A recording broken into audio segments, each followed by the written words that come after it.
Planet Earth is inhabited by over 6 billion people. How these people came to live on every region of the world is somewhat a mystery. One of the leading theories is the out of Africa theory. It states that all humans began in Africa and then migrated to other regions of the world. Here's where it's said that humans began in the Congo region, living as hunter-gatherers off the land and feeding from animals. Let's take a look. How did some of those ancient wanderers get out of Africa to become me and perhaps you? It's one of the most baffling mysteries of our origins.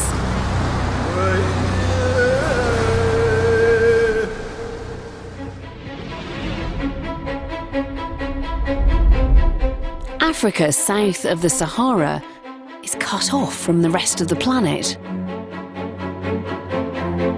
To the west, south, and east, ocean.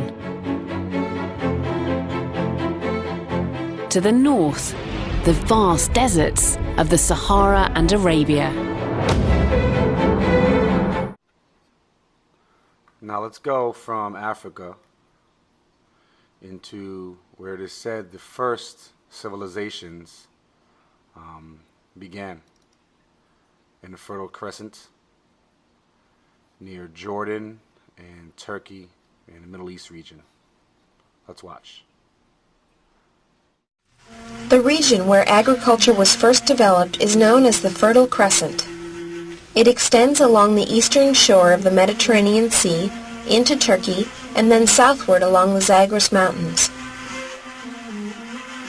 Thousands of years later, farmers moved into the fertile valley lands of the Tigris and Euphrates rivers.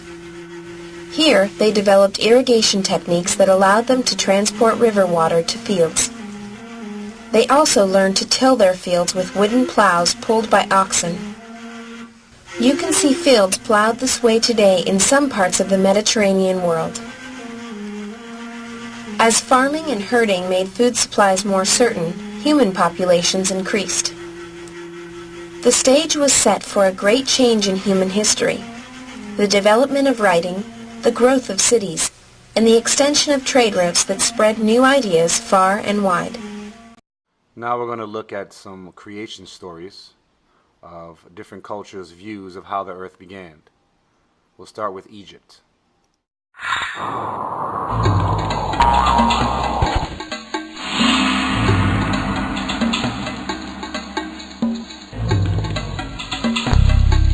Nu was the name of the dark, swirling chaos before the beginning of time.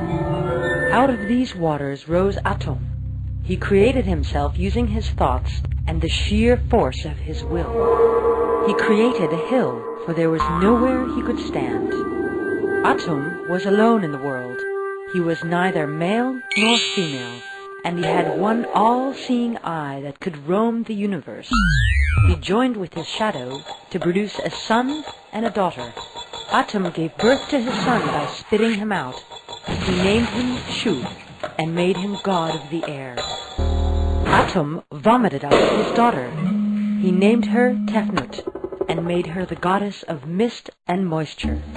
Shu and Tefnut were given the task of separating the chaos into principles of law, order, and stability.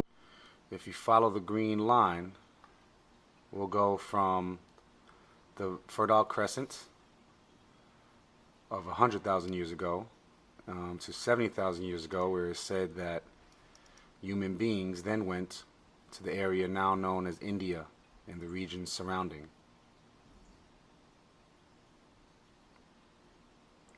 Let's hear some creation stories from this area.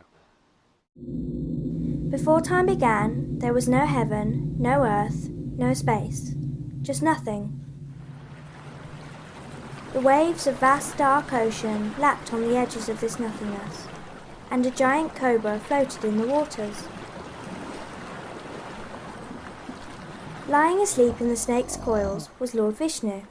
and the snake kept him safe, and he slept really peacefully. Slowly, a sound started. Om. It grew louder and filled the emptiness. It throbbed with energy and drove the nothingness away. Lord Vishnu woke up, and a magnificent lotus flower grew from his navel.